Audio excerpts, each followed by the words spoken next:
2, 1. With the deadline just a week away, what type of player movement should we expect to see? Why I think there's a lack of awareness and familiarity on the opponent around the league. And a correspondent from down south stops by to give his thoughts as the playoffs approach. That's all on deck tonight on the Junior Beast podcast on CROW LAX TV.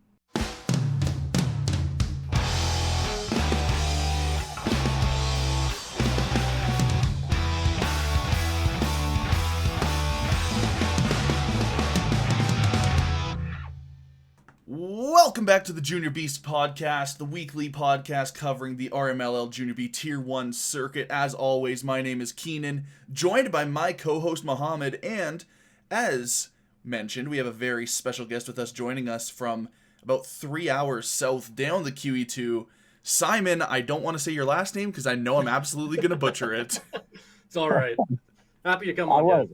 I wanted to ask how you actually pronounce your name, because every time I see it online or every time I text you, all I can think of is Natasha Stanishevsky that used to be on TSN. That's all I think of when I see your last name. So tell us how you pronounce it so we actually can tell people.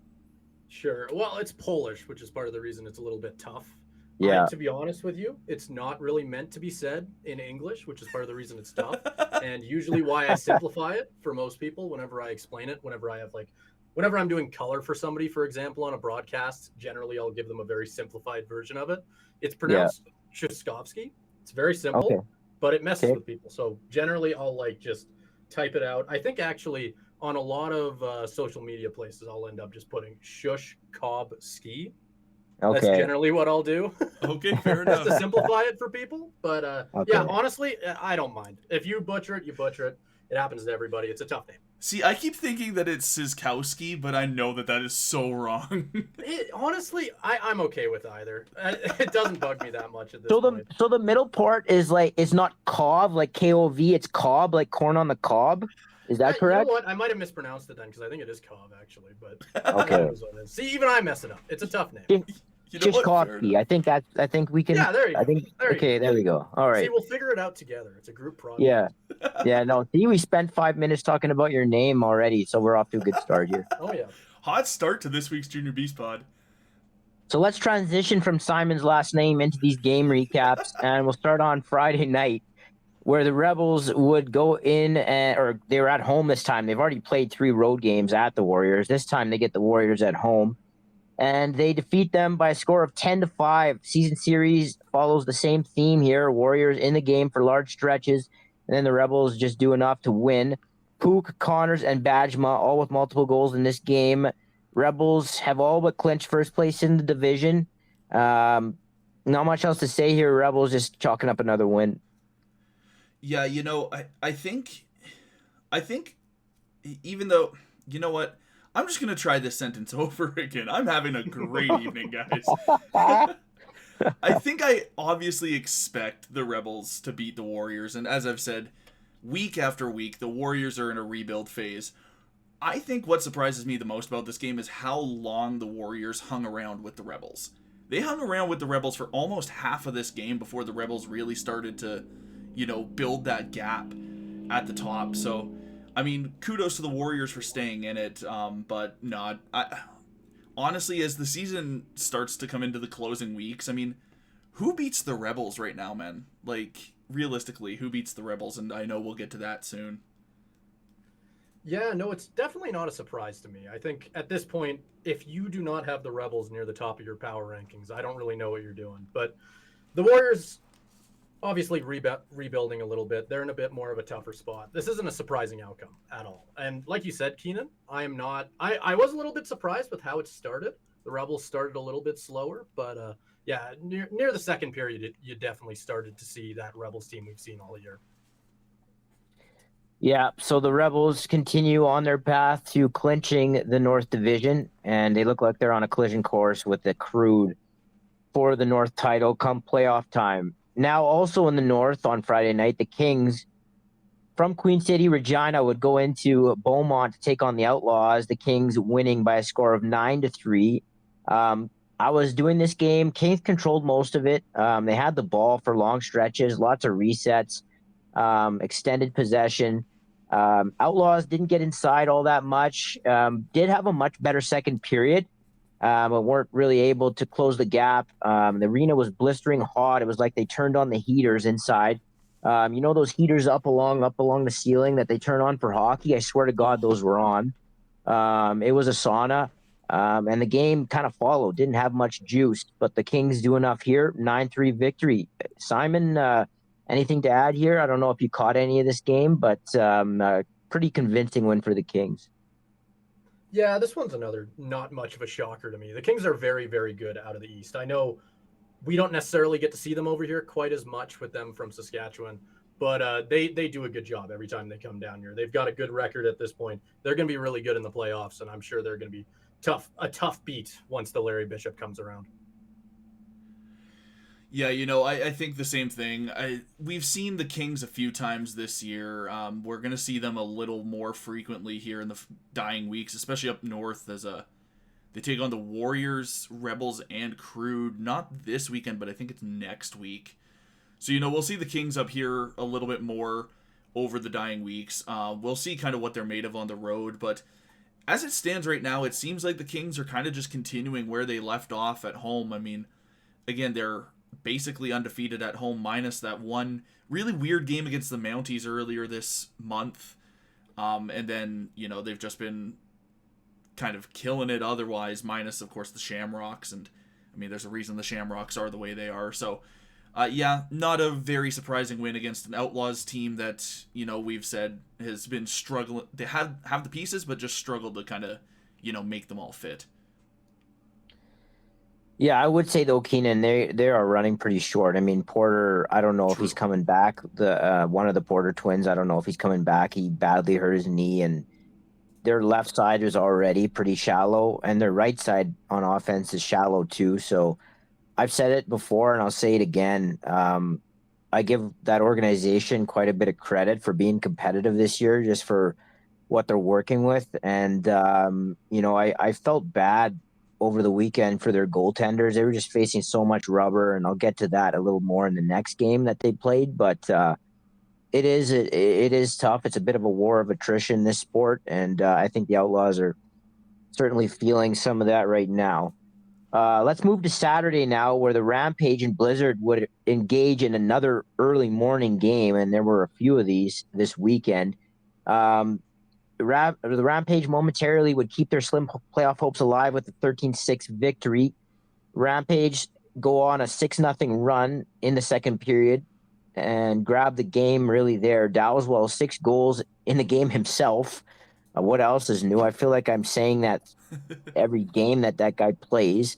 Another season of crazy stat totals, really. If you look around the league, some guys putting up huge numbers. It seems like every team has one of them, if not a couple. And the Blizzard would drop their first game of the 3-game road trip. Keenan, I know we've talked a lot about Red Deer and the trade deadline, and we'll get to that in a second. But what did you sort of take away from this final box score? Yeah, I think this is another case very similar to the Kings of, the Blizz kind of almost dog walking kind of everybody that they've been playing. I mean, yeah, sure, their record right now sits with 5 losses. But, I mean, if you go back into their schedule and look at what these losses are, I mean, it's an early season heartbreak against the SWAT. You've got and that was a 1-goal game. You look at their other losses, okay, the Kings, sure, you lose the 2 against them. Mavericks, you lose by a goal. Chill, you lose by a goal. Outlaws, you tie. So, I mean, like, realistically, the Blizzard are walking everybody just like the Kings are, and, I know we don't really broadcast anything from the East and don't see much of the East, but man, oh man, I think that East Division is going to be an absolute barn burner of a playoffs. Yeah, the Blizzard are a very good team. I got to see them, I think, I can't remember if it was 2 or 3 weeks ago, but they came down and played the Silvertips, and I was very impressed. I think they actually did beat us, if I remember that right. And they looked really, really good in that game, too. So I wouldn't be surprised if, as the season goes on, they just keep on packing on wins against really good teams. Because, I mean, in the rest of the schedule here, they play 4 more games. They play, entirely in the East. So I don't think we're going to get to see them before the playoffs, which is kind of disappointing. but the SWAT twice, and then they play the Kings twice. They could potentially win plenty of those games. I think it just depends on how they do against the Kings. Yeah, I mean, I would say even if they sweep the Kings took those 2 games at the start of the year against them at home. And I think just making up that much ground is going to be like they'd have to go 4-0 and the Kings would have to fall apart.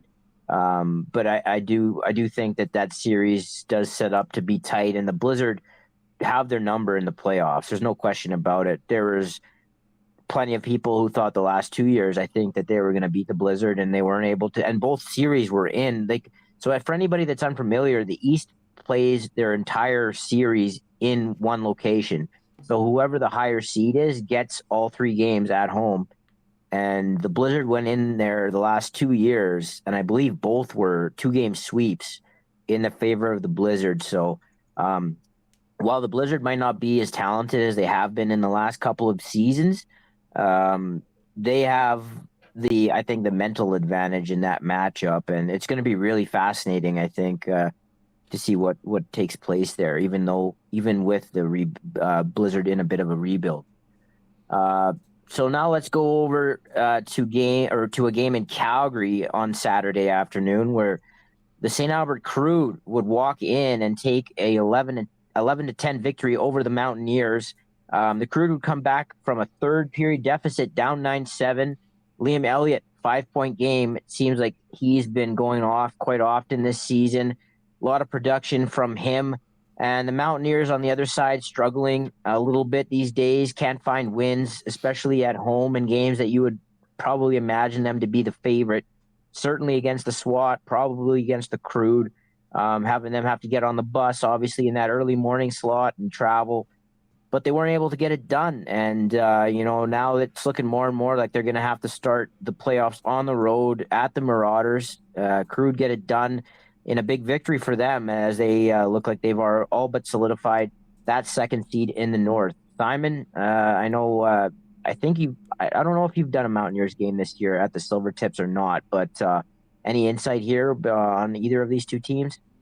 I think I saw the Mountaineers earlier in the year. I don't remember it too I well. think so. I believe it was pretty early on. But yeah, honestly, what I mainly thought about them was just the fact that they're fine. I don't necessarily think they're going to be world beaters in the playoffs by any mean, and I think their record kind of shows that as well.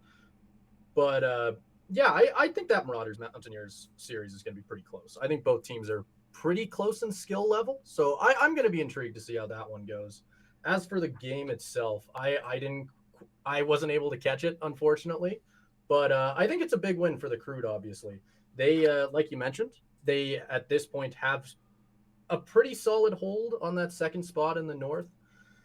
It's going to be interesting to see how they do as the rest of the season unfolds, though. Yeah, I would say, but just before Keenan, you give us your thoughts on this game, I think if you're the CROW, I think, and I'll talk about this more from a general point of view and league wide, but I think you want to be watching as much Rebel film as possible at this point and try to pick up on some tendencies, what they like to do on their power play, if and when they explode on their man short, things like that. Just so you can kind of maybe get some type of edge going in, because it's almost certainly that's what it's going to be in the North. Now, both teams at that point would be in the Larry Bishop, but it's meaningful to win. You don't want to back in to the tournament. So I would, if I'm the CROW, that's what I'm doing. I'm looking and trying to figure out how I can attack this Rebels team. Yeah, so just looking at this game, I mean, yeah, sure, the CROW win by a single goal. I think this is a bit of a. If I'm the CROW, I'm a bit disappointed with this result, even against the Mounties. We've seen the CROW, like we talked about in early season, they were losing some big matchups. They got a couple early wins that we thought maybe, okay, this might turn around their season, and then it kind of has been very back and forth for them.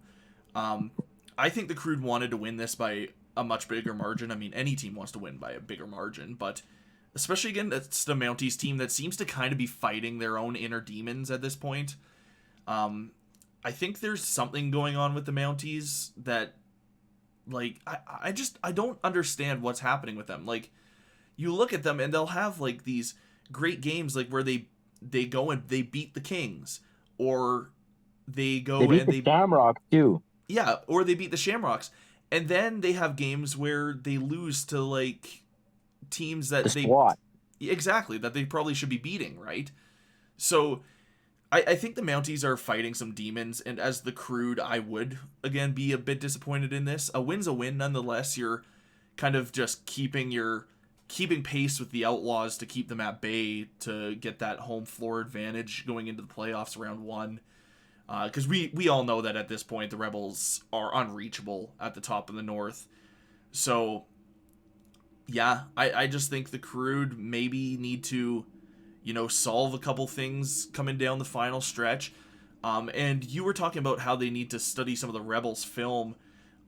Interestingly enough, the Crude and the Rebels actually play each other twice in the last 3 weeks here. I'll get to it a bit later, but they do play each other this weekend, and then I think it's the final broadcast of the regular season, they also play against each other. So they'll at least get a little bit of a taste of each other late season, let alone again with all the film that they should be watching of them. But yeah, I'm curious to see how this unfolds down the stretch for a Crude team that, should be. If I'm the Crude, I'm striving for obviously a Larry Bishop win and head into Founders. Every team is, but yeah. Keenan, I love you, but I got a couple of things to say to you right now. Okay. So first of all, there's no way in hell the Crude were upset with this result. They went on the road and they got a win against a team that does have quality wins, that is competitive. Oh, I'm not saying they're upset with the result. I'm just saying that maybe they might be a little bit upset with the fact that they only won by a single. Yeah, I don't know, man. I especially in that type of game, I think whether you win by 1 or you win by 7, I don't really think it makes too much of a difference. Now I didn't see the game. I don't know if they backed their way into a win, but the fact they came back in the third and everything signifies to me that they probably played pretty well to be able to fight back like that. But true. And the second thing is, and I say this in jest, obviously, but you were asking what happened to the Mountaineers. It's because you put them in your power ranking a couple of weeks ago. That's what happened. That's what happened to the Mountaineers. You jinxed them. Are you cursing my power rankings right now? Yeah, your power rank. You're the guy that had the Rebels number 2 and then took them out, and then the very next week they were all the way back up to number 1. I was just like, you make my head spin, man. Sometimes temporary lapse in judgment. Yeah. Okay, we'll go with that. Good thing we have Simon on. Earn it. Yeah. Fair enough. Good thing we have Simon on the podcast. We can kind of ground you a little bit. All right, so now let's move over to Saturday night, where the Chill would go in to Beaumont. The Outlaws playing a back-to-back at home. Not often you get those. And I did this game. The Chill had 90 shots in this game. Now to put, I'm not joking. It was on the scoreboard in the arena, and it felt about right. It wasn't I wasn't going no, there's no way. But anytime you see that kind of number, you kind of got to go, what the heck? So that honestly, guys, might be, and I've seen a lot of lacrosse. I've played a lot of lacrosse. I've coached a lot of lacrosse, and I've been in the arena for a lot of lacrosse. And I have never, ever seen that high of a total by one team ever. To put it in perspective for people, I would say about half the time, both teams don't combine for 90 shots. So you'll get games that are 45-38, for example, or 45-40. That's 85 shots, right? So to see a team get to 90 is just ridiculous. It goes without saying here, but I'll say it anyway. The Chill controlled the ball. There were many times where they had 3, 4, 5 shots in a row. This was the game in particular where I felt bad for the Outlaws goaltenders. They were just getting peppered. They pulled one, they put one back in. It's not their fault. It's just tough. It was tough for them to go through that, as it is for the team. Tough one here. Chill blow out the Outlaws. Keenan, what do you got? Yeah, I don't know what really to say. If you throw up 90 shots and 22 goals, what more can you say? I do, though, want to focus on two interesting stat lines from this game. So on the RMLL website, if you look at a final score, they will total up the amount of points for a team. Across the Chill roster, they combined for 57 points in this game, which is ridiculous. And can we talk about Cameron Wallace for a second? 6 goals, 5 assists for 11 points. He's a hell of a player. What the hell? Like, what? And he's a man. Like, that guy's a man, too. Like, you look at him, he looks like he's like 40 years old on the floor. And I mean that in a good way. Like, you know, like, I mean that in a good way. Like, he's just, he's got that man strength. He bulls guys. Like, in the Outlaws game, I meant to say this earlier, he was posting guys up. Like, this isn't basketball. He's posting guys up to the net, backing them down, and then turning around and throwing a fake and shooting, or just throwing the ball in the net. Like, I don't know, man. Like, I think if he was maybe a bit better conditioned, I would say he would be playing A. Like, I think he's a junior A caliber player. But my God, that guy can play, and he won Junior Beast alongside Bannister last week, and. Yeah. If we ever did back-to-back weeks, like, he could win it again, we'll go in a different direction. But man, he's a good player. And speaking of Bannister, I mean, he throws up 3 and 5 for 8, as well as Ethan Dumoulin, who throws up 3 and 5 for 8 as well for the Chill. That's just crazy stat lines from that game. So yeah, and I'm just before I forget here, I don't know, for anybody that hasn't played the game.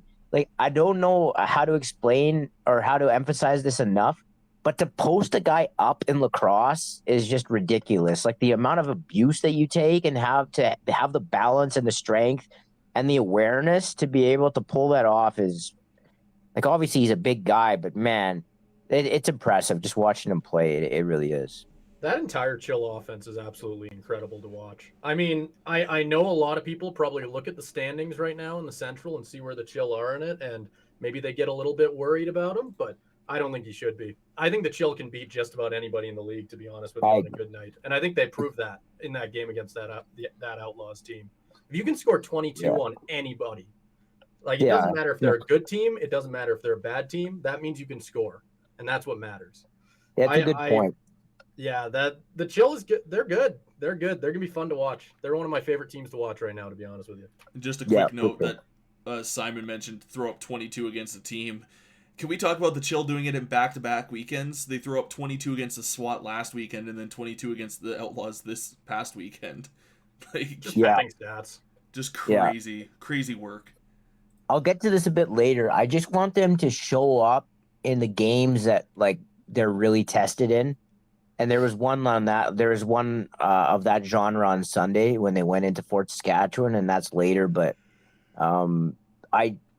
because last year they put themselves in a position where they had to really scramble to make the playoffs, because the first half of their season they were kind of playing around, I felt, and not really putting it together. So yeah, I want to see them really start to step up, and there's been some signs of that lately. And they have a win over the Mavericks, and they've been blowing some teams out, but.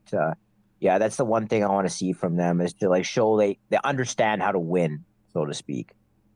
So let's move on to another Saturday game where the Kings and the Marauders would take part in a high-scoring affair. The Kings would win 13-11 in Okotoks.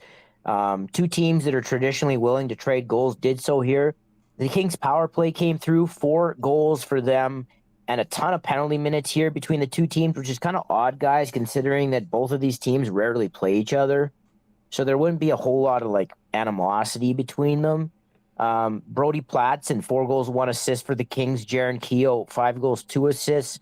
Big time production there. And then on the other side for Okotoks, Lear Kluch, 6 goals. Anytime I see, like, anything over 3, like, I'm just going, like, man. Drew Dunbar, 2 goals, 4 assists. Just seems like there's been a lot of that this year. Kings have all but clinched the East after this weekend. And if I'm them, much like I said for the Crude, I'm watching a lot of Blizzard film and trying to figure out what I can do there, as Blizzard have had their number. Simon, talk to us about Kings Marauders. Kings with the 13-11 win.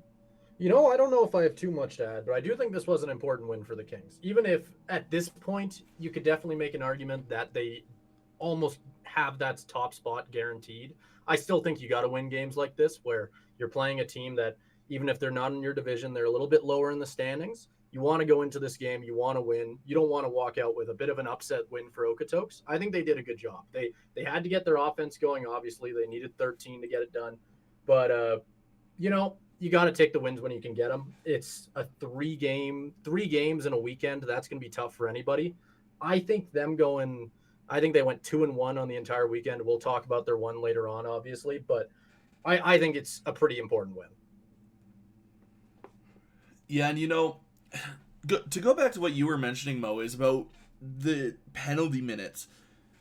I'm looking at the box score for this game. I wasn't able to catch this one. I don't actually know if this game was streamed, but you look at this penalty minute sheet and it does make you wonder exactly what happened, because like you said, they don't play each other very often. But you're looking down this sheet and you got tons of cross-checkings, tons of checking from behind. You got fighting majors. You got a 5-minute roughing major thrown in there. This game was rough. Yeah, I don't know, I don't know if the hotel that the Kings stayed in the night before put sandpaper in their beds and there were cockroaches all over the place and their showers weren't working. But yeah, it was just odd because usually like Mavericks Rampage, that's a game you'd expect to see a decent amount of penalty minutes in. Yes. Go there was those two teams played on Sunday. They called Swan for an illegal jersey, stuff like that happens in those kind of games. But Kings Mavericks, what? Or sorry, Kings Marauders, what? I just didn't expect that, and I wanted to mention it because it's just odd to see.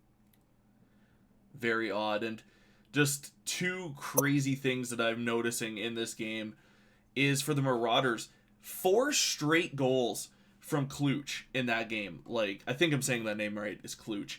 And even strength, a power play, a shorthanded, back to back for him. That's pretty funny On the Marauders side. Yeah. Just absolutely crazy. And then on Regina's side, in the second period, they scored 3 goals in 33 seconds. Holy. Yeah. No. And all 3 of them were power play goals. So, I mean, it's just such these, weird little stat lines that you're catching throughout the season as it's coming into the, we're now in the final third of the season, maybe final quarter even of the season. So, just interesting little things that are starting to appear now that you're it's a bit of a head scratcher. Yeah, no, definitely. At least the fans, I'm sure the fans got their money's worth in this game. Yeah, sounded definitely. Sounded like an entertaining affair. All right, let's move over back to the north where the Blizzard continued their tour, and they, after playing a Saturday morning game in Red Deer, would end up in Edmonton on Saturday night to take on the Warriors. Obviously, their second game of the day in a different city, and it looked like a sleepy spot as the Warriors would go up 4-1 after 2 periods. And that's obviously a head scratcher for a lot of different reasons. But they find a way to go on a 5-0 run in the third and win the game 6-4. Will Angus with 3 assists. I turned this game on for about 30 seconds, and the camera was sort of moving around, and I was like, oh my God, there's nobody there. There looked like there was 25 people there. And now, I get Winnipeg is one of the teams, but I mean, this is a bit of a epidemic. I watch some of these games and I see how few people are in the building. I don't know, us as a company, as CROW, the league in general, we got to get on this. We got to start getting people into the building. Now, I hope, obviously, that'll probably increase and be better in the playoffs. But, it was a rough look to put that game on and to see the arena empty like that. But the Blizzard get an important win for them, just for their sanity. You don't want to be dropping games like that. Keenan, anything here? Yeah, I'm just noticing now as I'm looking back, and I've actually pulled up the game on a different tab on my computer here. The Blizzard in the third period scored 2 goals in 3 seconds. That's not. I don't even know how that's possible. I don't think that's correct. So I don't know, but I'm trying to find this right now in the stream because that doesn't make any sense to me. Yeah, I don't think that's possible, Okay, man. there's the goal I'm at guessing someone was 9:36. maybe a little bit slow on starting the clock, and it was probably going Yeah. on 10 seconds. Yeah, That's that's my a good bet. point. That's a good point. Sometimes people in the box are, yeah, they fall asleep a little bit, and then they don't start the clock for a few seconds. Like if it was 6 or 7 seconds, yeah, but 3 is a little. Yeah, I am now that I'm looking back, it seems like they may have missed something here. I'm trying to figure this out right now just as we're live recording this. Because I'm While very you're I will doing say that, though, on your yeah, point, Mo, about the empty stands, I do know that when the Blizz came and played the Silvertips over in Crossfield, it was a bit of an empty barn. But the one thing I did notice about the Blizzard is they show up on the broadcast anytime that their team is yeah, playing yeah, in Alberta. I yeah, think that that game was probably our highest viewed game that we had in Crossfield, I think, so far this year. And I yeah. think it was highest by quite a bit. So I will say, I will defend the Blizzard a little bit. It's definitely not their fault. If I No, was if yeah, I was a fan watching and my team was going across 2 provinces, I'd be tuning in on the broadcasts. That's a long 100%. drive. Yeah, no. This is not at all directed at Winnipeg. This is a local team thing. But yeah, like I know last year when we were in Airdrie doing the provincials, they were awesome. Like they had nothing but great things to say. Really supportive of the broadcasts, and no, you make a great point. The people in Winnipeg and that team in general are very very kind people, and we appreciate them tuning in on the broadcasts. And even that crude game that wasn't working, the internet was down or whatever. There was a couple of really hardcore fans in there, like, can we get updates? I want some scores. I love that, man. Like They that's what care it's about all their team about. a lot. It's awesome to Yeah, see. yeah. yeah. No, it's great. No, it really is. So, Keenan, yeah, anything to add here, or should we move on? Yeah, no, I just checked back and no, they mistyped it. It was actually not 9:36. It should have been 8:36. So it was actually a minute and 3 There you seconds. go. Okay, So that makes Okay. sense. somebody All just right. mistyped it. We solved the mystery. All right. I feel like Now, I'm part of Mystery Inc. yeah, there we go. All right. So let's go now to a game that Simon did, and I'll throw it to him first here after this recap of the Silvertips would upset the Mavericks in a huge win in the Central to keep their hopes to take first place down. Huge win for the Silvertips, obviously. Keeps them basically right there with the Mavericks. They do have a couple more losses. The Mavericks have a tie. So they're essentially like a game and a half back, but I'm not sure if I think they play one more time. So that might keep it within reach for them. I will say I remember watching these two teams play early in the season on I think it was the Mavericks stream, and the Silvertips lost the game 4-3. But man, they were all over the Mavericks. I think the shots in that game were something like 52-30, or they was massive. Like the Mavericks really didn't have many shots at all in the game, and Swan was really good. The Silvertips were getting on the doorstep over and over again. There was a sequence where, for some reason, the refs didn't grant them their timeout at the end of the game. They would have had 2 chances to go 6-on-5, and twice. At the first time, they might not have called timeout, and then the second time, they didn't get timeout, and they would lose 4-3. But I came away thinking, man, they should have won that game. Well, they did here. Nate Schaubach, 4 goals, 2 assists. Zach Cullen, 1 goal, 4 assists. And Graydon Clark for the Silvertips, 3 goals, 1 assist. And who else for the Mavericks? Everett Muratori, Potts the hat trick. But it wasn't enough as the Silvertips took down the Mavericks in Crossfield. Simon, tell people what you saw here, because I know you did this game. Well, it was a super fun game to call. I think anytime you see the Mavericks come into town, it's got to be one you circle on your calendar. And I think anybody who did caught an excellent game. And I know people in the barn as well were talking about game of the year when after watching this one. And I think it's very warranted with this one. It was really, really fun to watch. I honestly, there was a lot of things that impressed me. I know this Silvertips team has had to be really resilient. They've ran into a lot of injuries. They've had to deal with a lot of really, really tough situations. And to be where they are in the standings after all of it, I think is incredibly impressive. And I think this win really shows that resilience more than anything, as they took down a Mavericks team that came in, I'm sure, super confident, They know where they are in the standings. They know where everybody thinks they should be in the standings by the end of the year. And it's a big win for the Silvertips for sure. I was really impressed by Jacob Orr in between the pipes for the Silvertips. This felt like a coming out game for him a little bit, as he's had to step into some really, really big shoes for the Silvertips this season. And there's been times where, I won't even lie to you, I've been a little bit worried, but I think this game really, really showed what type of talent he has for this Tips team, as he was going back and forth with Swan, who, I mean, he's one of the best goaltenders in the league, and everybody knows that at this point. I don't know. It was a fun game to watch. If this ends up being the Central Division Series at the end of the season, I'm tuning in for every second of it. It'll be excellent. I don't think they play again this year, but which is kind of disappointing, honestly. But regardless, I'm excited for whenever we get to see them hit the floor again. Yeah, I just wanted to say one thing here, Keenan, before you go. I think that you hit the nail on the head with the Silvertips and the expectations maybe not being as high this year. They're definitely superseding that, and I love to see that. I love teams that are sort of under the radar and achieving more than anybody would have thought. I think that's the Silvertips this year, and also in net. The same could be said for their netminder. I think he's proving, me included. I was worried about his size and things like that, but He's so from what athletic. I've seen, yeah, he dives all over the place. He's yeah, so he fun to battled. follow. Yeah, he like he doesn't give up on the play, which you can't say that for a lot. There's a lot of guys you can't say that for. So, it's good to see. It's good to see them making this division so much more competitive than maybe some thought, and it's bloodbath in the Central again. Keenan, go ahead. Yeah, so big props to the Silvertips for taking the win here against the Mavericks.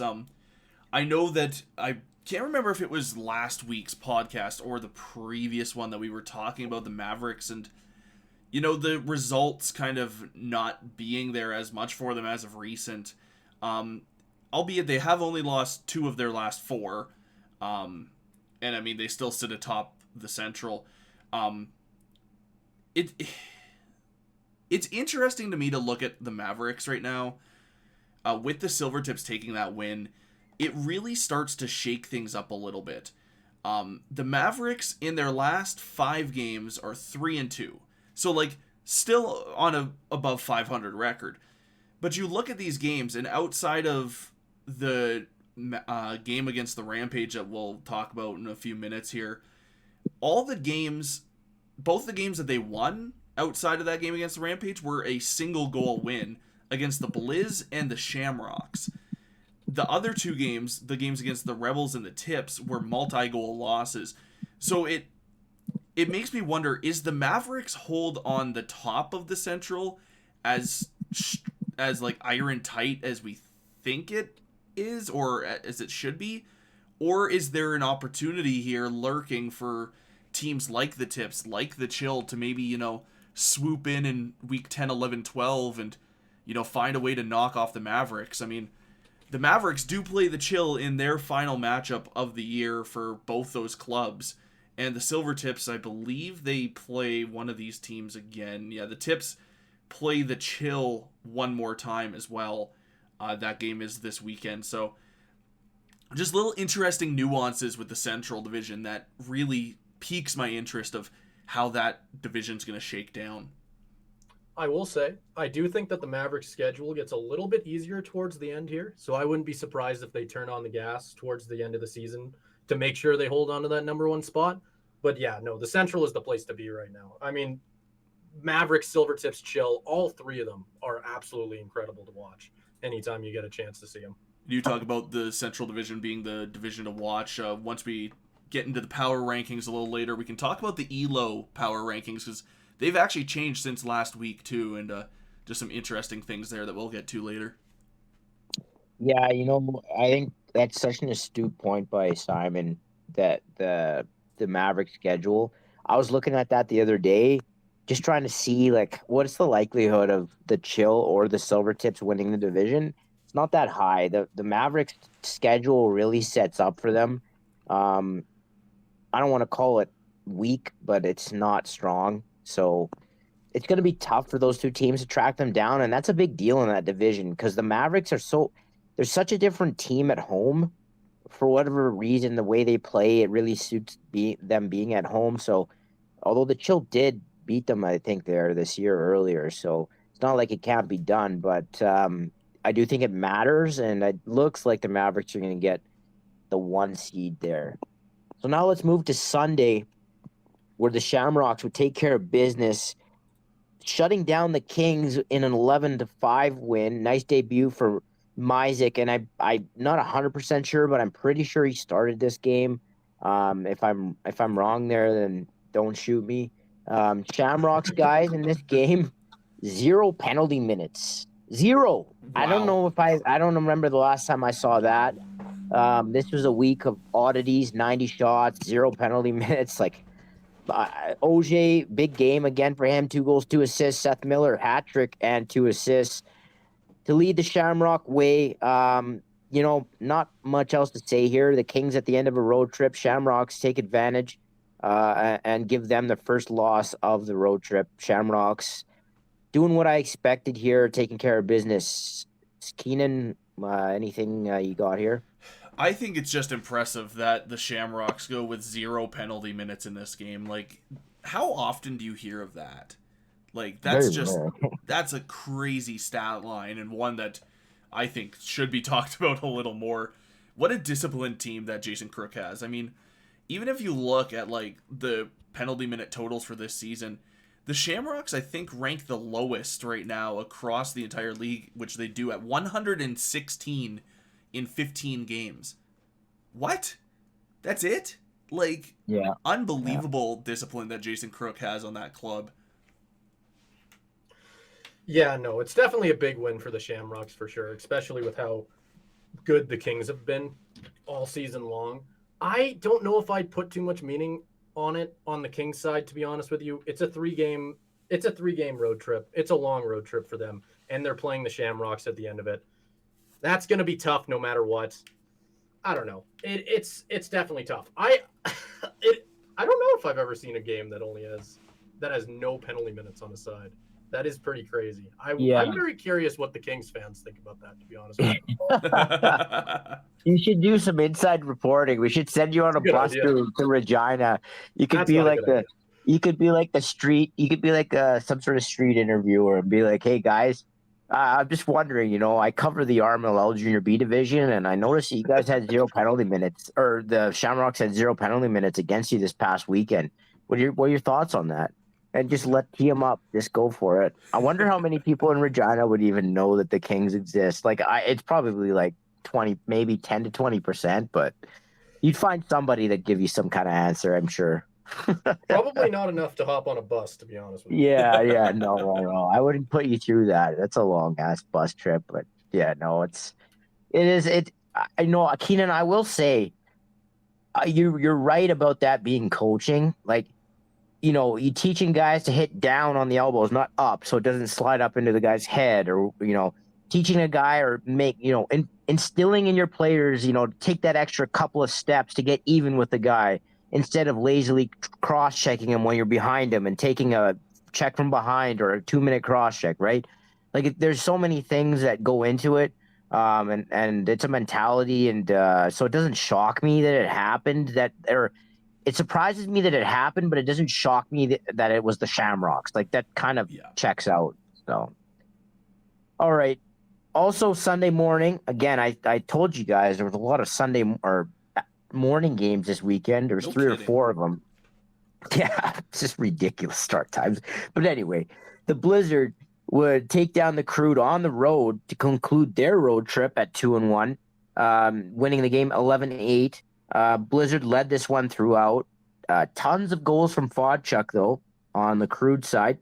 Some really some high scoring. I think it was either I don't have the box score in front of me. It was either the first or the second that had quite a few goals, I believe. Maybe I might be wrong there, but the Blizzard do get the win. CROW split their pair of games on the weekend. Simon, anything you really take away from this game? Were you a bit surprised maybe that the Blizzard were able to get this one as they concluded their road trip? I don't don't know about surprised. I think we already talked about it a little bit, but I don't think anybody is surprised how good this Blizzard team is at this point. They can take on just about anybody in the league. I think that this is an important game for them just because of how close things could potentially be with the Kings. I think it's important for them, even if we're counting them out a little bit, just knowing their history this season against the Kings, keeping them in it until that series is important at the very least. You don't want to walk into that one going, it doesn't matter. You want to go into that one going, we can beat these guys and we're going to prove everybody wrong. And I think winning games like this give the Blizz a chance at that. Oh, absolutely. I don't know what you're doing. I don't know what, as a team, you're wasting your time if you're not, especially like in a situation where the Blizzard are, where they've beaten them already the last 2 years in the playoffs. I think you're in the wrong walk of life if you're playing sports and not going in with a full intention of thinking you could win. So I would agree with that. Keenan, go for it. Yeah, I don't think I have much additional to add on this. I don't think I'm very surprised by this result. The Blizzard have just looked so dominant this year, outside of the few games against the Kings that they've played and that weird game to start the year against the SWAT that they probably wish they could have back. So I'm not particularly surprised by the final result. Good on the CROW staying in it for so long. I mean, game was 9-8 Blizz for a little bit there in the third before the Blizz just potted a couple late to finish them off. So kudos to the CROW for keeping this a tight contest, at least with a Blizzard team who sure is on the last leg of their little tour through Alberta, but still, nonetheless, I mean, a game's a game. Yeah, I do think it is a bit of a disappointment. See, this one, Keenan, I think is a bit of a disappointing result for the CROW because they are a team, I think, that needs to get some traction and being consistent, and to get that big win on the road, then just to come back home. And I know it was a weird start time, but I mean, both teams have to play. To drop the next game like that against a team playing their third in less than 48 hours, I do think that's a bit disappointing if you're looking at the big picture for the CROW. But like we've talked about, the Blizzard are always going to give you a game, and they were able to do so early in St. Albert on Sunday. So now let's jump over to another Sunday afternoon game where the Mavericks would return home after their loss to the Silvertips and take on Red Deer, and they would get the win in a bounce-back effort, 10-5. The second period was where the Mavericks really extended out in front. Swan was called for an illegal jersey, and for anybody unfamiliar with the rules, like, your jersey cannot extend off your body, like it cannot drape down, and it needs to be like underneath the armpits and everything. It needs to conform to your body. So I believe that's what was called there. There was also a gross misconduct in this game. Two teams that do not like each other. I believe it was Stott for Red Deer who got the gross misconduct for uttering a slur, from what I understand. Red Deer's playoff hopes all but dashed here. And it's going to set up, I think, for a pretty fascinating deadline because it's all going to center around them and what they do with their players. Have at it. Mavericks take the win at home against Red Deer. Yeah, so this one, I think, again, is another case of a game that the Mavericks, basically, you can put it as a win already for them. The Rampage, kind of being down and out now in the season. I don't know if the Rampage really have a whole lot to play for other than pride at the moment. I do agree that this is going to cause some interesting things moving into the deadline, and I know that we have that on our list to talk about here shortly. I could see some interesting scenarios here of the Rampage sending some guys around. I'm curious to see how this is going to play out. But yeah, I mean, Mavericks with another win, maybe this is the game that gets them back into that form that I was talking about earlier, how they were kind of, not playing quite to the same level that maybe they had been earlier in the season. So maybe this is the return to form. I guess time will tell for the Mavs. Yeah, it's a nice win, but it's not a surprising one at this point. I think we know what the Rampage are this year, and unfortunately that's not going to be a contending team in this Central Division. But for the Mavericks, it's an important win for them. We know how close this division is going to be towards the end of the season, even if, like we talked about, it's not necessarily the craziest schedule for them towards the end here.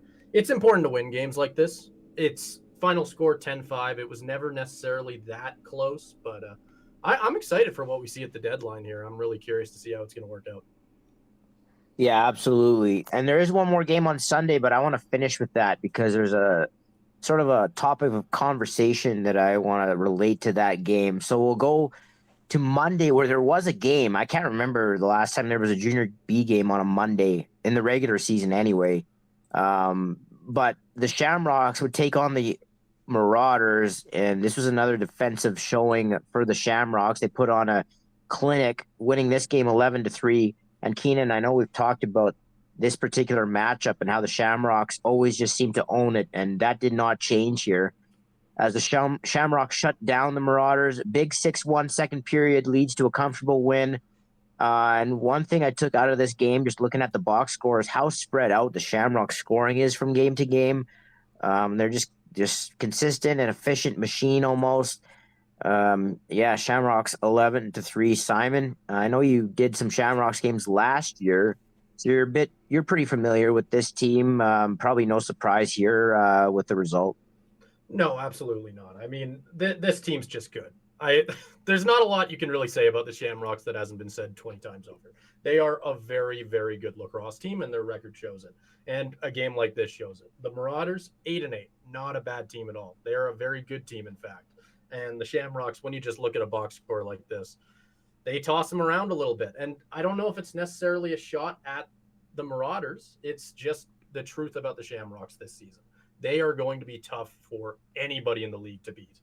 And I think it's games like these that really show it. And heck, weekends like these, they went 2-0. I believe, total goals were 22-8 against. Yeah, that's just a Shamrocks weekend for them right there. Like they're an incredible team. There's not a lot I can tell you. There's not a secret weakness. There's not a secret thing that they toss in their offense. They've got really, really good players. They've got an excellent defense, and now they've got an excellent goaltender on top of that. They're going to be tough for anybody. That right there, I think, is the big thing. I think that's something that they've really needed over the last few years. And I do think that acquisition makes a world of difference for them. Keenan, talk about Shamrocks Marauders. Well, I mean, Simon's saying how they don't really have a secret weakness. How about their secret strength is that on Monday they also took 0 penalties against the Marauders. Are you serious? 0 penalties in back-to-back games. So I think discipline. I've never seen that before. Discipline, I think, is the Shamrock secret. I've ref for, I don't know, 10, 11 years, and I don't think I've called even like back-to-back games in like girls U11 or like U15 lacrosse, U13 lacrosse. I really don't think I have. So for them to do that at the junior B level is insane. It really is. That doesn't even happen in hockey. No. Where there's less penalties. That's just, it doesn't happen. It's crazy. Yeah, it's just crazy. Wild. So that's about the only thing I had to add there is just that's crazy, going a full 120 minutes of game time with no penalties. Like, come on, man. It's also impressive when your defense can be that good without taking penalties. Like, even just like an occasional one. It's insane. Pretty good. And also that game on Monday, there were no penalties in that game until 2 minutes and 12 seconds left in the game when the Marauders got a penalty. So that's insane. That's nuts. Well, another week in the jungle, guys. I mean, you got the Chill putting up 90 shots, and you got the Shamrocks not going to the box. It's just crazy. I think you got your headline right there. Yeah. All right, so to go back to Sunday, because this game, I think, is a bit of a, I don't know how I would categorize this game. The start of it was certainly surprising and a little disappointing at the same time. And I'm, of course, talking about the Rebels Chill, as the Rebels would race out to a 5-0 first period lead and take that to the dressing room. They would win the game 13-9. And guys, I mean, I watched the entire first period without skipping ahead, without, focusing on absolutely anything else. And I call it disappointing because it looked like the Chill were completely unprepared for what the Rebels wanted to do and were going to try to do and how they play.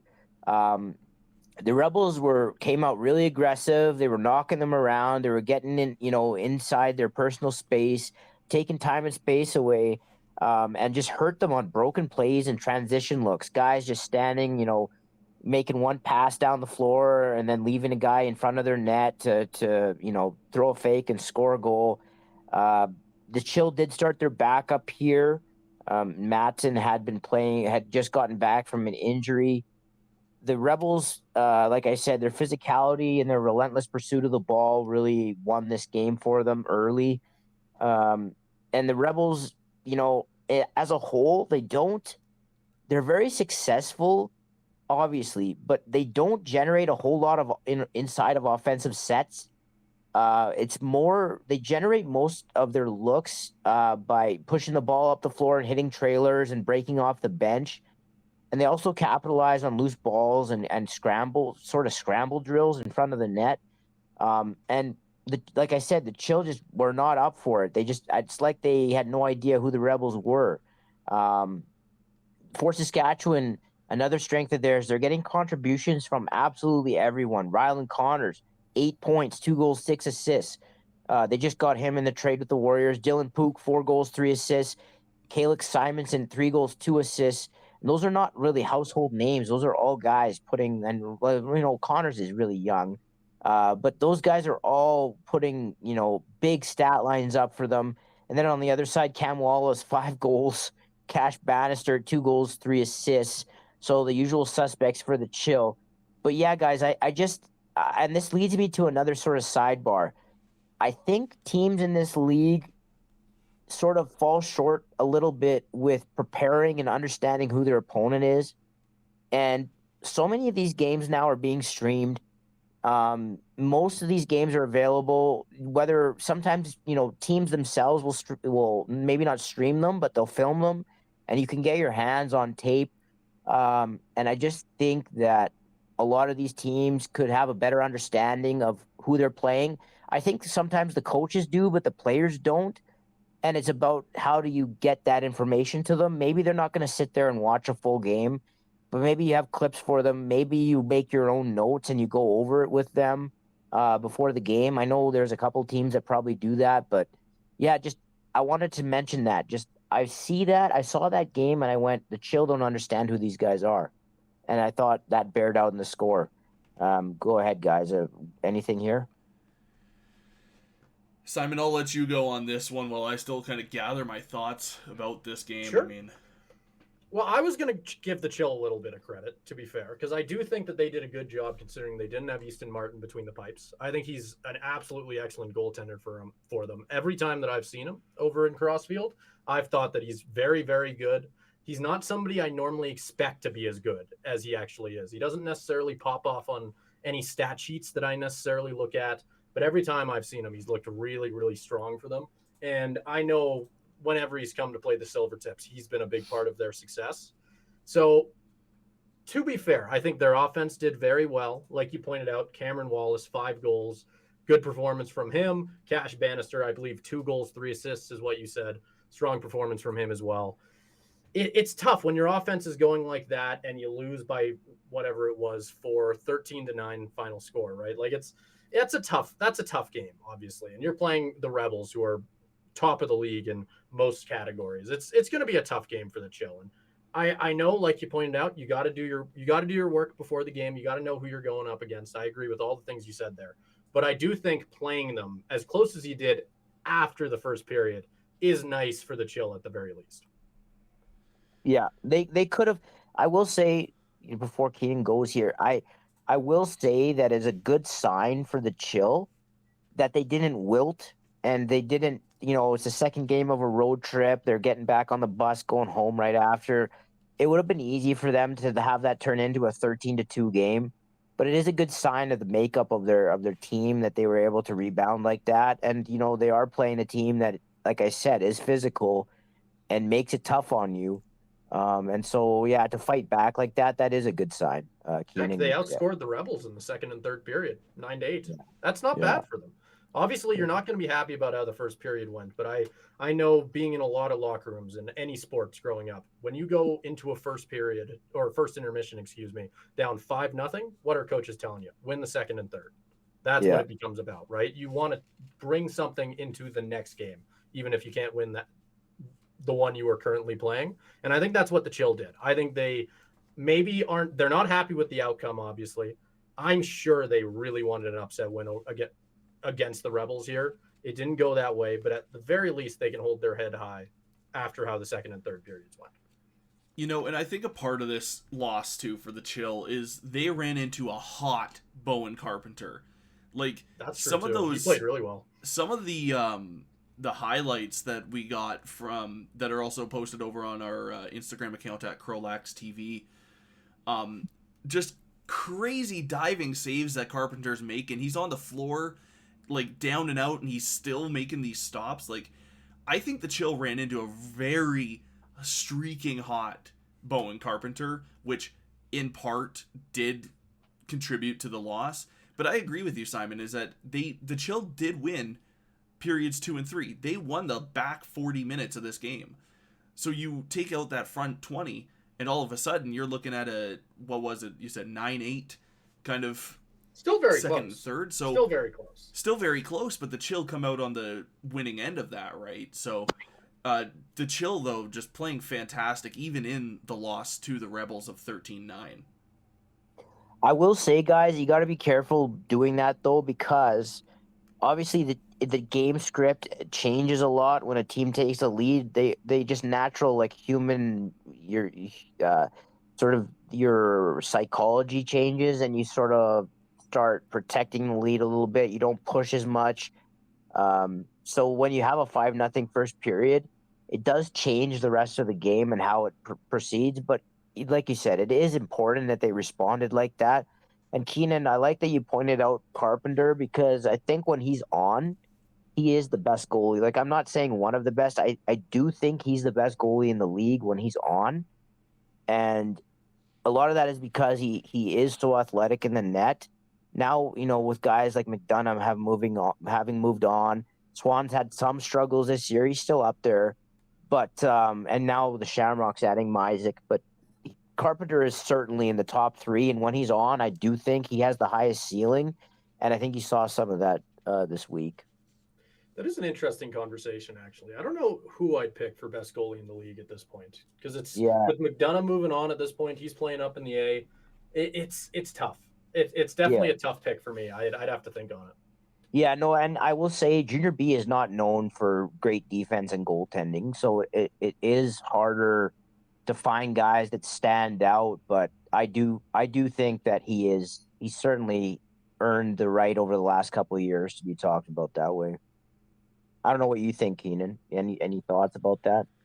Yeah, no, I think I agree with you. Is that typically, like you said in Junior B, defense and goaltending aren't super talked about, but I think we're honestly in an absolute, golden era of Junior B right now for goaltenders. I mean, like you said, you got Swan in Junior B right now. You got guys like Carpenter. You've got your I don't know who else you want to throw into that conversation. Easton Martin, I guess, if you want to throw him in there, right? No, Matt Matson. Easton's the backup. No, Sorry. Easton plays at home. Or wait. Hey, do I read it the wrong way around? Yeah, I think you do. Yeah, but Easton was starting a lot because Matson was out for a long period of time. He had first he had a concussion, and then he had a groin, I think. So yeah, that's why. It's not. Okay, Yeah, that's my bad. Yeah. I apologize for that. No, Probably no been worries. yelling at me. No, it's not a. But yeah, no, you're right, Keenan. There's like 3 or 4 guys you could put in the discussion, but I do think, especially with the way the Rebels play, they're so aggressive that, when you do get a chance against them, it's often a good one because been a breakdown or they've chased somebody out and, that's left somebody open inside. And I think he's almost a perfect fit for them because he can make up for a lot of that, and he's athletic. He can jump across the net when somebody's been left back door, for a quick stick or whatever. So I do think he deserves a lot of credit. All right, guys. So before we get to Beast of the Week and power rankings, we should talk about the incoming deadline here. That's just a few days away, maybe 6 days away. July 1st at midnight.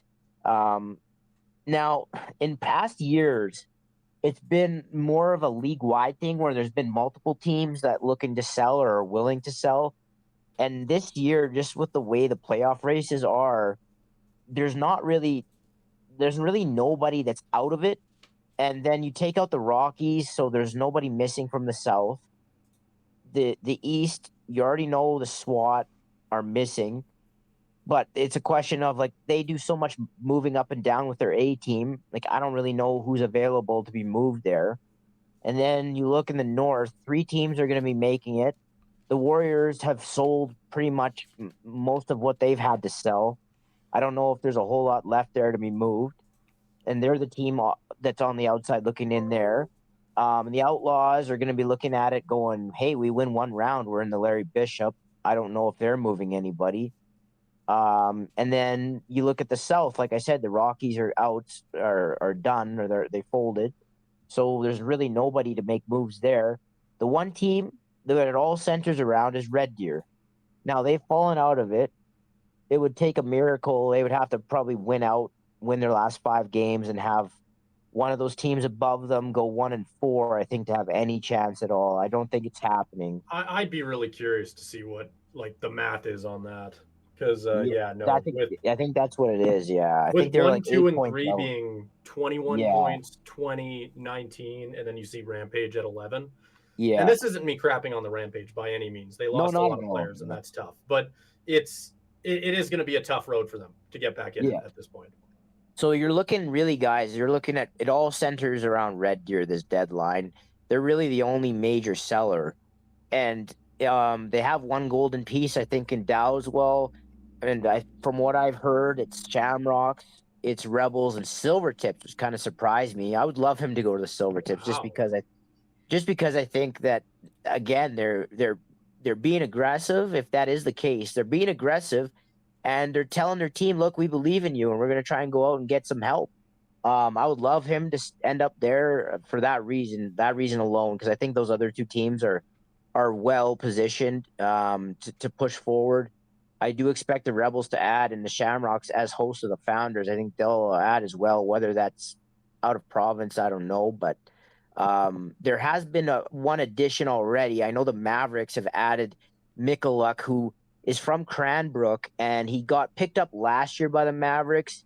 He was playing Junior A in Saskatchewan for the SWAT, and they've cut him, and he's come down, and he's making his way to the Mavericks. So that's one move that's already been made.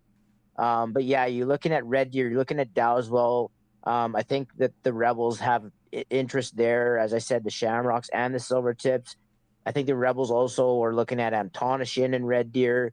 I think the Shamrocks probably are maybe looking for another back gate guy. I'm not sure about that. And I heard Pike's name maybe to the Silvertips as well, if they are able to package something for Dowswell. So that's just some of the stuff I've heard. I don't know how much of it is actually, close to happening. But I don't know if there's anything to add there, guys. But feel free if you have any thoughts, maybe even just something you'd like to see happen. Go for it. I think there's multiple pieces that Red Deer could have in play here.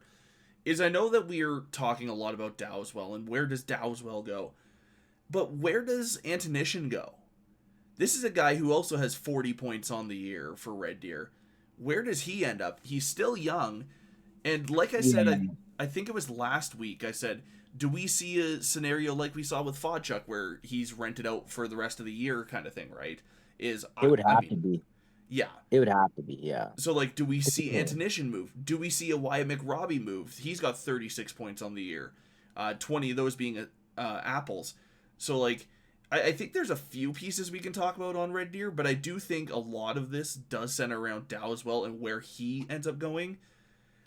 Because then I think that's going to determine if guys like Antonishin, like McRobbie, also get moved, even if it is on a rental. I don't think you'll see McRobbie move, Keenan, just because he's like 17 years old. He's a first-year guy.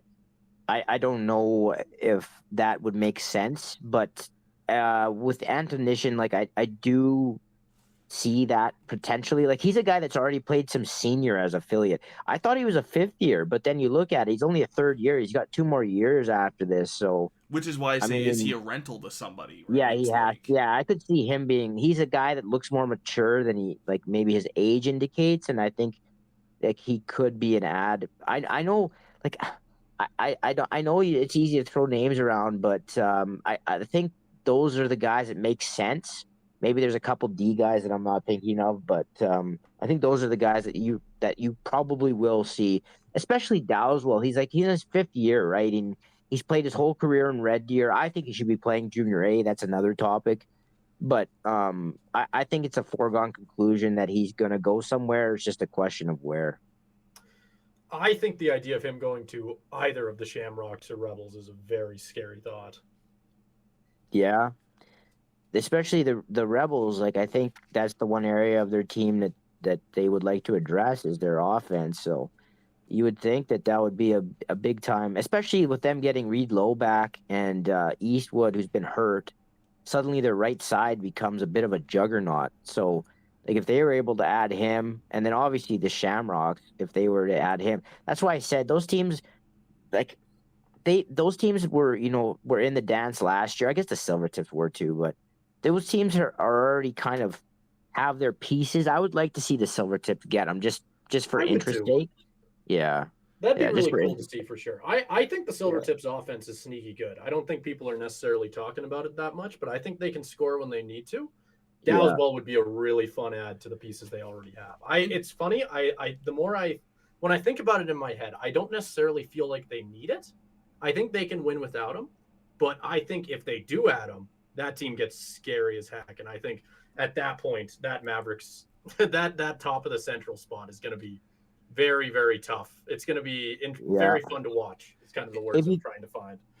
if you think about it, guys, too, that's the closest to where he lives. He lives in Red Deer, obviously. Like Crossfield is not that far away, No, right? it is not. And I mean, and you could say, oh, it's only half an hour difference to Calgary, which sure, but I mean, if he's driving back and forth all the time, it would add up. That's another hour right off of his commute. So I think there are some factors there that you got to consider, and I think he's a pretty level-headed guy just from talking to him a little bit. Like I think he'll kind of weigh his options and figure out what the best fit is for him, not necessarily who he thinks is the best team.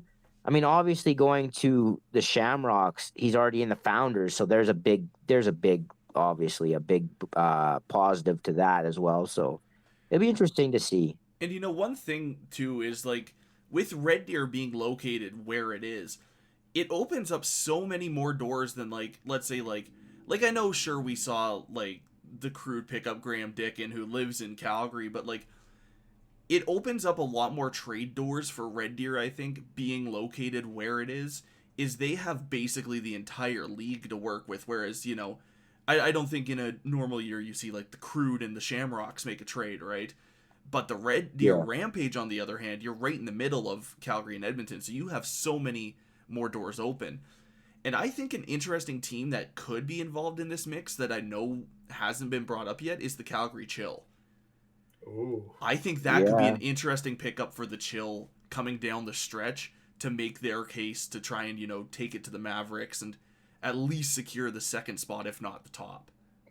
For whatever That reason, offense would be yeah. terrifying.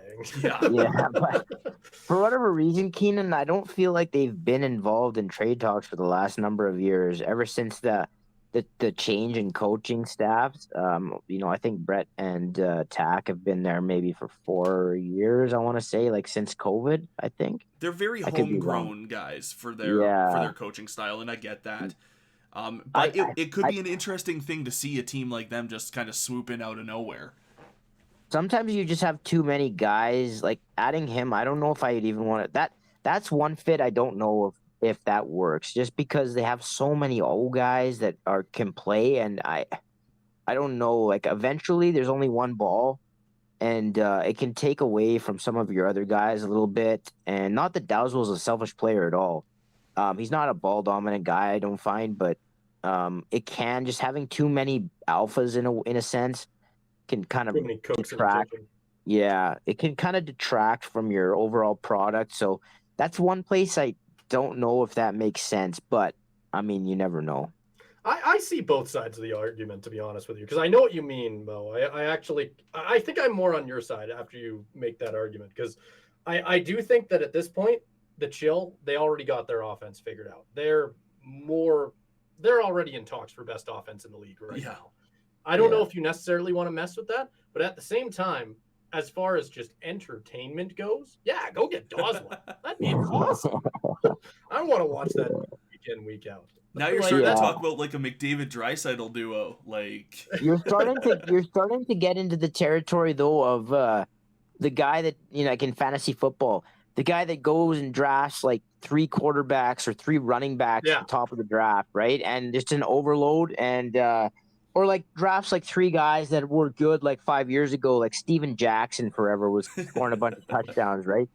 Drafting like Steven Jackson and guys that are a bit past their prime. Not that that doesn't not saying that's a direct comparison, but a guy that just looks like on paper his team looks like it's probably going to be good, but I think for them, the Chill, it would be much more of a success story and much more helpful if they got like 2D/transition guys out of Red Deer. If they could pull that off, I think that would be much more beneficial for them. No, I absolutely agree with you for sure on that. Like that is definitely the smarter route to go. I'm just talking about fun here. As far as a fan standpoint goes, I would love to watch that team. That team would be so fun to watch. Fair enough. All right. So unless there's anything else that I'm missing, I think we can get into Beast of the Week and Power Rankings. You guys good for that? Absolutely. Yep, let's do it. Okay. All right. So Beast of the Week, I'm going to go in a little bit of a different direction. I know in the last 2 years, Keenan, since we have done this podcast, I don't know if we've gone with a D guy. And I want to do that this week. And it's a bit of a nod to the team in general. But it's also because this guy is really bridged the gap for them over the course of the season. I've done a lot of their games. I've done, I think I've done 5 of their games this year. I watched a few of them also on CROW. And it's going to be Reese Walsh of the Rebels. He's a guy that has bridged the gap in the sense that they lose Carter McAdam, they lose Fraser Barrett, among a couple others from a season ago, guys that did yeoman's work getting the ball up the floor for them, and he's really taken that role and run with it. Pardon the pun, and I actually didn't intend to pun that, but nevertheless, he really has been a boost for them in transition. He's a guy that carries the ball up constantly for them. He's added an offensive threat. He's got some goals this year. He's always, in part of 2-on-1s and breakaways. He's really good on loose balls, and he's also a quality defender. So Reese Walsh is going to be your Beast of the Week for week number 10 of the Junior B season. And with that, I think we can get to our power rankings. And I feel free, guys, to go off here. I don't know what order you guys want to go in here. I can start if you want, and then we can save Simon for last since he's the guest. And I was gonna say, sandwich me in the middle so my questionable decisions don't get called out. Aren't as apparent. I'm okay with being called out. That's the fun of a segment like that. I want you can correct Tell me why I'm wrong. Yeah, he can correct your mistakes, buddy. Be like being back in school, and I'm not wrong at all. Yeah, it's like when you're back in school and you have to check your work, like in math, check your work. He can check your work for you, okay? There you go. All right, done. Okay. All right, so the power rankings for this week, and I have to say, guys, this is easily the easiest. I didn't mean to double up on the easy, but this has been by far the simplest power ranking for me this week of the season. I know for the first 4 or 5 weeks, we couldn't even do them because it was like, who's good? But now I think it's kind of starting to come into some clarity, and this week, pretty easy for me. At 5, I've got the Silver Tips. I think that was obviously a huge win for them against the Mavericks. I think they're showing that they're not just a flash in the pan, that they're going to be there right through the end in this division, and they're going to make the playoffs hell are going to make the playoffs hell for their opponents. If you're thinking you're getting an easier first round, if they happen to be in that 2 or 3 seed, you're mistaken. They're going to be at number 5. At number 4, I've got the Mountain View Mavericks. They do drop that game at Rocky View, but then they turn around and handle business against Red Deer. This is a team that, only 3 losses and a tie on the season. They've been consistently right there up atop the division. I think the schedule sets up for them to win the division, and that means they're going to have home floor, and they're going to be tough to beat in the playoffs. At number 3, I've got the Calgary Chill. Like I said, I was a bit disappointed with how they kind of came out in that game against the Rebels, but they still have the best offense in the league, I think, and they're going to be in the conversation. I would like to see them make some moves at the deadline to shore up their defense, but we'll see how that progresses. And I think having Matson back in the net healthy will be a big boon for them. At number 2, I've got the Fort Saskatchewan Rebels. They're basically the opposite of the Chill. Their identity is all about hard work and defense. They're doing a good job of capitalizing in transition. They're getting large contributions from guys that you might not know on offense. And they're only going to get stronger getting Lowe and Eastwood back into the lineup. And then at number 1, I've got the Shamrocks. Clear number 1 for me. I don't think there's even really an argument for anyone else right now. Just the most balanced team in the league. Shoring up their goaltending, huge addition for them in that sense. And if they're going to take no penalties every game, that's going to set them up for success. They're always a disciplined team, but that's taking it to the next level. Shamrocks at 1. Keenan, what do you got? All right, so I want to start by throwing out my honorable mention that didn't make my top 5, and that's going to be Regina Queen City Kings, just sitting just outside the top 5. They're just dominant as ever, and obviously the lion in the lion's den in the East. At my number 5, I have the Mavericks slotted in there. I think the Mavericks, sure, they started the year really hot. They have slipped a little bit in recent weeks, minus that game against the Rampage. I do think that was a good stepping point for them coming into the final quarter of their season. So I think time's going to tell for the Mavericks in these next 2 games they play this weekend against the Marauders and Warriors. We'll see how it turns out for them. Slotted in at number 4, I have the Rocky View Silvertips. Silvertips doing pretty good work right now. I mean, what are they right now? They've won 5 of their last 7 games. And those 2 losses, a 1-goal loss to the Blizz and sure, a bit of a stinker loss to the Chill.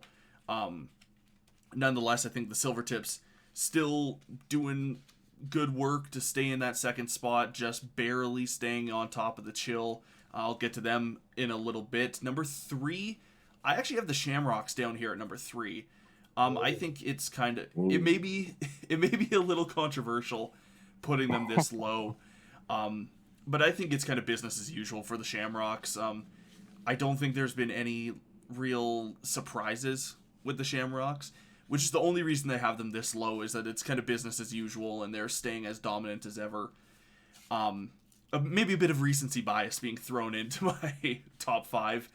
As at number 2, I actually slot the Chill in here at number 2. Just given their recent form and the way they've been performing, sure, they lose to the Rebels, coming out to, as we said, that slow start. But I mean, you look back and they had 5 straight wins before that. The game before that was a loss to the Tips, and then a few games before that was a win and a tie. So the Chill kind of performing in the form that we expect them to, I think, at this point. And with 5 games remaining on their calendar and a bit of a tougher calendar, I'm hoping that they're able to keep the momentum moving their way. And we'll see how it ends up in these final 5. And sitting atop my power rankings, same as last week, Fort Saskatchewan Rebels. Who can stop the Rebels? Like, you look at their schedule, their only 3 losses on the entire year come on that road trip out to Winnipeg. So, I mean, kudos to the Rebels for, 12-0 in Alberta. Yeah, if we're ready to move on over to mine, I'm excited for this because mine are very different, and that's fun. So for me, I do have an honorable mention here. And to be honest with you, I look at it more like a top six anyway, since it's so tough towards the end of the leaderboard for me. That 4, 5, 6 spot, you're not going to get any argument from me if you want to swap them around. This is just where I have them, and the best part is I know I'm going to piss somebody off with it. Number 6, I have the Chill going 1-1 on the weekend. Obviously, they pick up a big win against the Outlaws, 22-7. Losing to the Rebels, that's a tough one, but Rebels are going to be fairly high. I think Mo, you had them too. Keenan 1. That's going to be a tough. That's I don't know. That doesn't necessarily hurt their spot on the ranking to me. I think if they keep it up, they're going to move up this ranking pretty quick. Number 5, I have the Mavericks. They go 1-1 on the weekend. They lose to the Silvertips 11-8. Beat the Rampage 10-5. I don't know how much weight, as important as it was, I don't know how much weight I'm putting behind that Rampage win. They should beat the Rampage. That's just the case. That's period. They should beat the Rampage. At number 4, I'm agreeing with you, Keenan. I've got the Silvertips. Going 1-0 on the weekend in only one game, they put up a really, really impressive win over the Mavericks. I have absolutely no problem putting them at 4 here. I know that I'm going to have Central Division people all over me about putting the Silvertips at the top. I'm willing to stand my ground on that one. I think that they have earned it, and I am very excited to see what the rest of the teams in the Central have to say about it in the rest of the season, because I think it's going to be pretty damn competitive. Number 2, or sorry, no, I'm jumping spots all over the place here. Number 3, I've got the Queen City Kings. I think they've earned this spot. They've sat top of the East at this point for a good while. They've got a really good record. I think it's tough not to put them at 3 here. I think that's pretty solidified at this point, at least in my opinion. Their division leader, they should be this high on the leaderboard. Number 2, and I think this is where it gets interesting anyway, because, I mean, there's a pretty obvious 1-2. It's just depending on who you think is higher. I've got the Fort Sask Rebels. I'm going to put them behind the Shamrocks here. As good as both of these teams are, I think it just comes down to opinion. It comes down to, at the end of the day, I don't even know. I've seen the Shamrocks more. I've been super impressed by them. I think they deserve the number 1 spot until they have a team, until we get to see them go at it, honestly. I don't know. It's going to be fun towards the end of the year here. I had a tough time putting this together. I know, Mo, you were talking about how this is the easiest week you've had. This is my first week doing it. It was pretty damn tough, but I like this ranking here. Yeah, no, hey, it's great to have different voices and then to hear different takes. I like that you put in the Kings just because neither of us did, and that gives a little bit of different perspective for people. But yeah, no, I can't. I think you guys made some good points there, and I can't argue. I can't argue, even though I said, like, just for me personally, I feel very confident in this one. But that's not to say that teams that were left out shouldn't be taken seriously. Obviously, the Kings are a contender, and they would be my honorable mention as well, just like Keenan had. Well, moving into week 10 of the season, now that week 9 is wrapped up, it's a bit of a quieter weekend actually on the network, as there's only 4 games we're actually broadcasting this weekend, and they're all North Division games. Starting on Friday, it's going to be a pair of North Division matchups as the Outlaws visit the Warriors and the Rebels visit the CROW.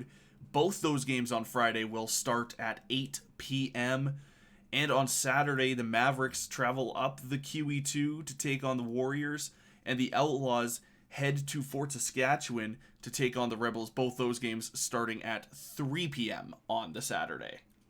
Keenan, I want to remind everybody they can, as always, hit me up on Instagram at m.joma and on Twitter/X at MJ_9. And this week, more than any other, we had a great guest on, as we did a couple weeks ago with Cody. I would really encourage everyone, if you can, to hit that thumbs up. So, again, we can boost up these videos, get them sent out to as many people as possible, and it helps the algorithm. It takes, like, we usually get, I would say, between 400 and 500 listens a week. And it'd be awesome, like, to get up above that 30. I think we hit 30, 33 thumbs up at our peak. It just takes 1 second to hit the thumbs up, and let's make it our goal this week to hit 100. That would be great to see. It'd be awesome to see that type of support.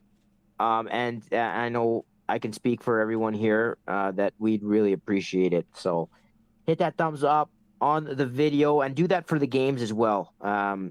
Same could be said for the games. We're getting 500 views for games and only, maybe 5 or 6 thumbs up. So do that for us, and it'd be greatly appreciated. Simon, I want to personally thank you for taking the time. I know we went a little long here, and I know we took maybe more of your time than you anticipated, but I thought you provided some great insight, and it's awesome to have a different perspective on the podcast. I think you gave people a good look inside of what you're seeing so far during the season, and tell everybody where they can find you and maybe interact with you on social media. Well, you can find me at Simon SZY04 just about anywhere or on any site that I am on. You can find the sports podcast that I do, Trick Play, which is called Trick Play Pod. You can find that just about on, I think we're on everything at this point. So make sure to check us out. We do every sport. So if you're not only just into lacrosse, you can check that out as well. But you do not have to apologize about taking up more than my time. I enjoyed every second of it. I'm always happy to come on and talk lacrosse with you guys. Well, we definitely appreciate you taking the time to do that, Simon. And I know we actually have already gotten a promise from Cody Jansen that he's going to come on a little later to preview the postseason. And I think I speak for Mo as well in saying we would love to have you back on for the postseason preview if you're down for that. Yeah, totally. Absolutely. I think, Keenan, what we can also do is, I think we're going to need to, is for that, we can do it in parts. So we can do a part 1 and a part 2. Yeah. And if it takes us 3 or 4, it'd probably take good 3 hours. So I think it'd be better to split it up that way. And yeah, I think it's beneficial for the podcast to have Cody and to also have Simon on. So I think that's a good plan. Absolutely. Well, for my co-host Muhammad and our special guest Simon, thank you so much for tuning in this week to the Junior Beast. My name is Keenan. As always, be sure to follow us on Instagram and X at CROW LAX TV. Be sure underneath this video, like, subscribe, comment, hit that notification bell. Be notified every single time we go live all season long. Cross Junior B Tier 1, Junior B Tier 2, Alberta Major Female, and Senior B. Once again, thank you for tuning in to the Junior Beast podcast, and we'll see you next week.